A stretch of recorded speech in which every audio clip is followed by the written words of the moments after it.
안녕하세요. 허승용 회계사입니다. 2024년도 이제 2개월 남짓밖에 남지 않았습니다. 항상 이 시기가 되면 올해 소득세나 법인세가 어느 정도 나오게 될지 슬슬 걱정이 되기 시작하는데요. 소득세나 법인세 점검을 위해 이 시점에 가장 필요한 것이 바로 가결산입니다. 그래서 세금 폭탄 예방은 물론 절세를 위해 가결산 시 반드시 체크해야 되는 사항들에 대해 영상을 준비해 보았는데요. 오늘은 그 중에서도 개인 사업자의 종합소득세와 관련된 체크사항을 준비해 보았습니다. 영상 내용 끝까지 보시면 가결산을 통해 미리 점검해야 되는 사항이 무엇인지에 대해 충분히 이해하실 수 있을 거라 생각됩니다.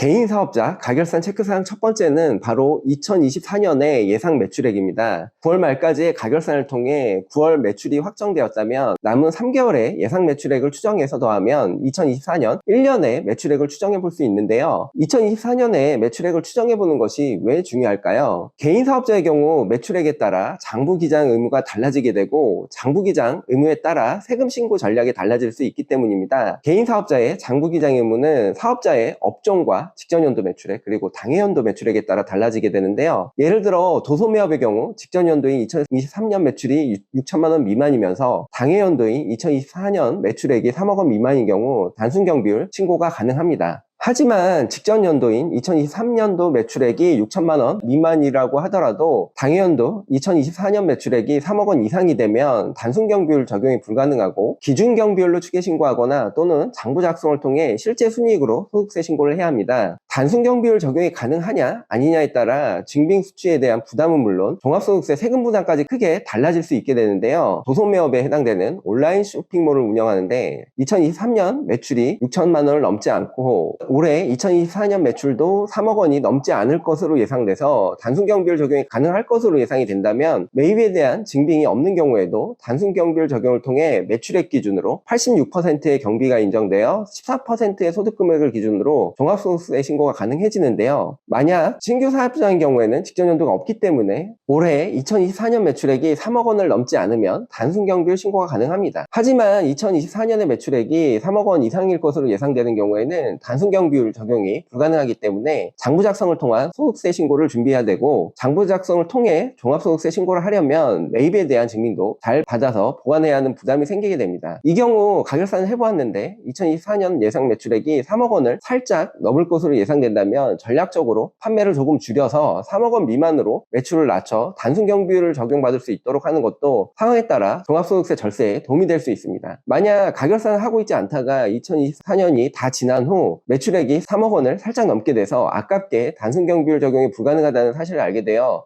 크게 후회하시는 경우도 분명히 있을 거라 생각되고요. 온라인 쇼핑몰을 예로 들었지만 제조업의 경우에는 1억 5천만 원, 서비스업의 경우에는 7,500만 원 등 매출액 기준에 따라 설명드린 경우와 비슷한 상황이 발생할 수 있다는 점 참고해 주시기 바랍니다. 예상 매출액을 확인해야 하는 또 하나의 이유는 바로 신용카드 등 발행세액 공제 때문입니다. 신용카드 등 발행세액 공제는 소매업, 음식점업 등과 같이 최종 소비자를 대상으로 판매하는 사업자에게 판매 금액 중 신용카드나 현금 영수증 판매 금액의 1.3%를 부가시세에서 공제해주는 제도인데요. 공제 한도는 무려 연간 1,000만 원이나 됩니다. 하지만 직전 연도 매출액 10억 원 이하인 개인 사업자에 대해서만 적용이 되기 때문에 만약 2024년 매출액이 10억 원을 넘게 되면 2025년에는 신용카드 발행세액 공제를 적용받을 수 없게 됩니다. 2024년의 매출액이 9억 9천만 원이면 2025년도에도 신용카드 발행세액 공제를 적용받을 수 있지만 매출액이 10억 1천만 원이 되면 적용받을 수 없게 되는 건데요. 작은 매출액 차이로 인해 2025년에 부가가치세 공제 1,000만 원이 날아갈 수도 있게 됩니다. 영업이익률이 10%인 사업자라고 가정을 하면 매출액 1억 원에 해당되는 영업이익에 맞먹는 금액입니다. 따라서 신용카드 발행세액 공제 대상 업종에 해당되고 가결산을 통해 2024년 매출액이 10억 원 내외로 예상되는 경우라면 전략적으로 판매 금액을 조정해서 2024년 매출액을 10억 원 이하로 낮추는 것을 고려해 보시는 것도 필요할 것으로 생각됩니다. 2024년 예상 매출액을 확인해야 되는 마지막 세 번째 이유는 바로 일반과세자 전환 때문입니다. 2024년에 공급대가가 1억 400만 원 이상인 경우 2025년의 하반기에 일반과세자로 전환될 수 있기 때문인데요. 공급대가는 부가가치세를 포함한 판매 금액을 의미하고요. 1억 400만 원은 연환상 금액이라는 점 유의해 주시기 바랍니다. 예를 들어 2024년 7월 1일에 사업을 시작한 신규 사업자의 경우 2024년 공급대가가 6천만 원인 경우 12개월로 연환한 시에는 공급대가가 1억 2천만 원이 되기 때문에 2025년 7월 1일에 일반과세자로 전환이 됩니다. 간이과세자인데 2024년 연안산 공급대가가 1억 400만 원 이상 될 것으로 예상되는 경우에는 2025년 7월 1일부터 일반과세자로 전환되기 때문에 여기에 대한 대비를 미리 해야 할 필요가 있는데요. 일반과세자로 전환되면 부가치세 세율도 10%로 높아지게 돼서 일반적으로 부가치세 부담도 커지기 때문에 이를 고려한 판매 가격 책정이 이루어져야 하고요. 뿐만 아니라 매입세 공제율도 기존 0.5%에서 10%로 높아지기 때문에 부가치세 공제를 위한 세금 계산서, 현금 영수증과 같은 적격 증빙 관리도 중요해진다는 점 같이 알아두시기 바랍니다. 개인 사업자의 가결산 체크사항 두 번째는 바로 2024년의 예상 순이익입니다. 예상 순이익을 통해 2024년도에 종합소득세를 예상해 볼 수 있고요. 뿐만 아니라 개인 사업자의 경우 건강보험료도 미리 예상해 볼 수 있습니다. 따라서 가결산 시 예상 순이익을 확인해 보는 것이 정말 중요한데요. 예상 순이익 확인을 통해 생각보다 순이익이 높은 경우 혹시 누락된 비용이 있는지 사전 점검을 해볼 수도 있습니다. 특히 예상 순이익을 토대로 계산한 과세표준이 소득세율이 바뀌는 구간에 있을 것으로 예상되는 경우 적절한 비용 처리를 통해 세율을 낮출 수도 있게 됩니다. 예를 들어 가결산을 통한 종합소득세 과세표준이 9,500만 원으로 예상되는 경우 8,800만 원을 초과하는 700만 원에 대해서는 35%의 세율이 적용되기 때문에 만약 700만 원에 대한 추가적인 비용 처리가 가능하다면 약 245만 원의 소득세를 절세할 수 있게 됩니다. 따라서 이 경우 사업에 필요한 소모품을 구매하거나 교체를 미뤄왔던 컴퓨터 등과 같은 비품 등을 구매해서 추가적인 비용 처리를 통해 높은 세율 구간에 있는 소득을 줄이는 것도 고려해 볼 수 있을 것 같습니다. 특히 직장을 다니시면서 투잡을 통해 사업소득이 발생하시는 분들의 경우에는 근로소득과 사업소득이 합산돼서 높은 세율이 적용되어 소득세 부담이 커질 가능성이 높기 때문에 반드시 가결산을 통해 이 부분 미리 확인해 보는 것이 중요하다는 점도 기억해 주시기 바랍니다.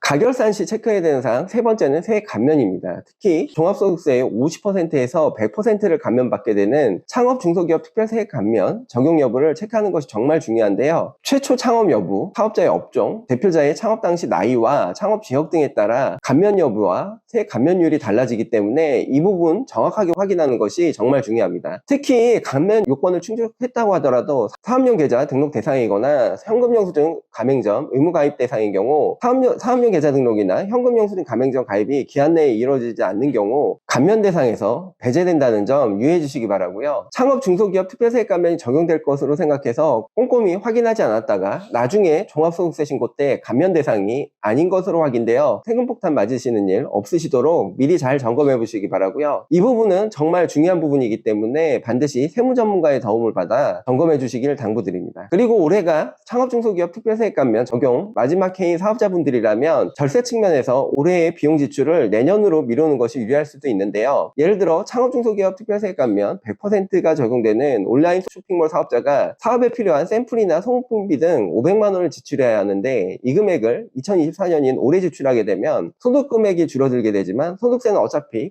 100% 감면이 되기 때문에 소득세 영향은 없게 됩니다. 하지만 이 비용을 창업 감면 혜택이 끝난 2025년에 지출하게 되면 500만 원의 소득세를 곱한 금액만큼 소득세가 줄어들게 되는데요. 예를 들어 24% 세율이 적용되는 경우에는 120만 원의 소득세가 줄어들게 됩니다. 따라서 이와 같은 상황에 계신 사업자분들이라면 올해 꼭 지출해야 되는 비용이 아니라면 내년으로 지출을 넘기시는 것도 고려해 보시면 좋을 것 같습니다. 창업 중소기업 특별세액 감면과 관련해서 근로소득이 있는 투잡 직장인의 경우 유의해야 하는 사항이 있는데요. 창업 중소기업 특별세액 감면은 사업소득에만 적용이 되고 근로소득에는 감면이 적용되지 않는다는 점입니다. 따라서 창업 중소기업 특별세액 감면이 적용되는 경우라도 근로소득이 있는 경우에는 소득세가 나올 수 있고요. 특히 고액연봉자이거나 또는 사업소득이 큰 경우에는 경우에 따라서 창업 중소기업 특별세액 감면 적용에도 불구하고 종합소득세 폭탄을 맞게 되는 경우도 발생할 수 있기 때문에 가결산을 통해 이 부분 반드시 사전 체크해 주시기 바랍니다. 개인 사업자의 가결산 체크 항목 마지막 네 번째는 세액공제입니다. 특히 직원에 있는 사업자의 경우 통합고용세액공제나 고용증대 세액공제를 적용받는 경우가 많은데요. 상시 근로자 수 증가에 따라 공제되는 금액이 상당히 큽니다. 2022년까지는 고용증대 세액공제와 중소기업 사회보험료 공제 등으로 나뉘어 각각 적용되다가 2023년부터 통합고용세액공제로 통합돼서 적용되고 있는데요. 통합고용세액공제의 경우 기본적으로 고용 증가 인원에 대해